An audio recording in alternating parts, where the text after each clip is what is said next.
measured tone that could silence a courtroom, but for her unrelenting advocacy for the vulnerable.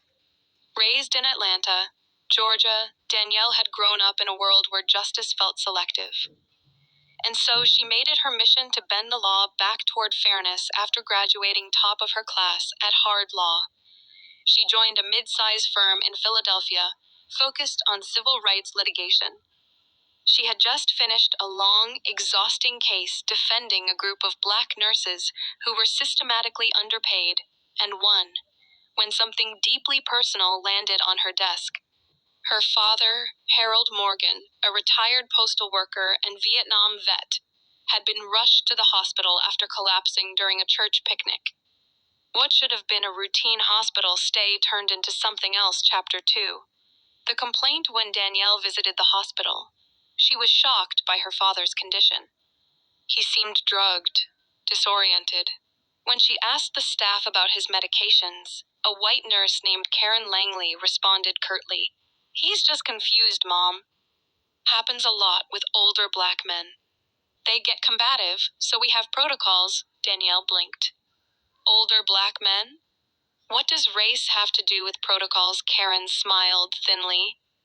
Look, I've been doing this 22 years.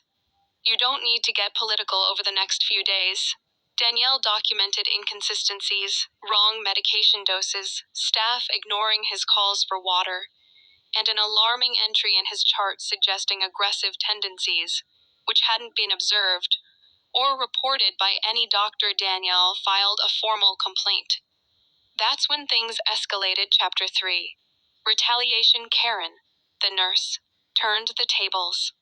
She filed a counter-complaint accusing Danielle of verbal aggression and intimidation. She claimed Danielle had threatened her job and used her legal power to bully staff. The hospital launched an investigation into Danielle. Her firm advised her to back off, warning that pursuing the case could damage her career. But Danielle couldn't. Not after seeing her father sedated and treated like a threat. "I'm not walking away," she said. Not this time. Chapter 4. Civil War. Danielle filed a lawsuit against the hospital and Nurse Langley for racial discrimination and retaliation under Title VI of the Civil Rights Act. The case made headlines. A black civil rights attorney suing a hospital on behalf of her father and being countersued by a white nurse for reverse intimidation was irresistible to the media. Karen became a conservative media darling. Hero nurse targeted by radical woke lawyer. She cried on daytime TV saying she feared for her life.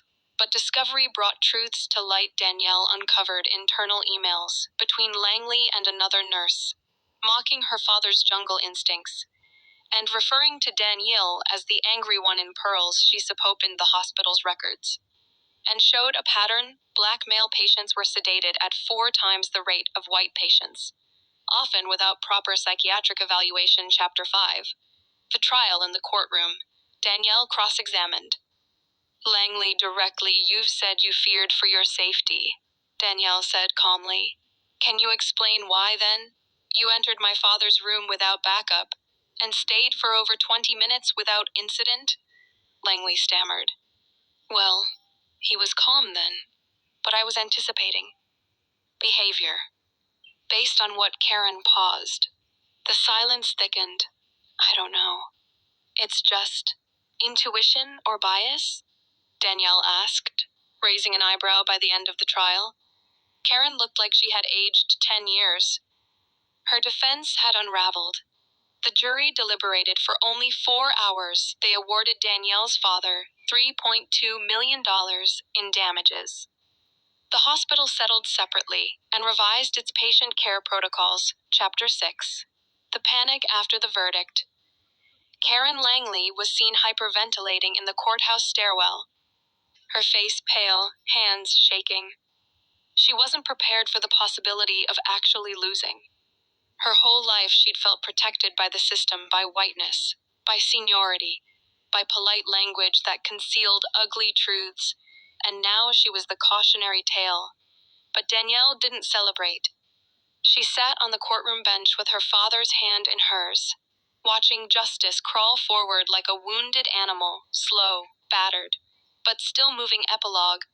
Aftermath. Danielle's case set a legal precedent. It inspired new training standards in hospitals across Pennsylvania.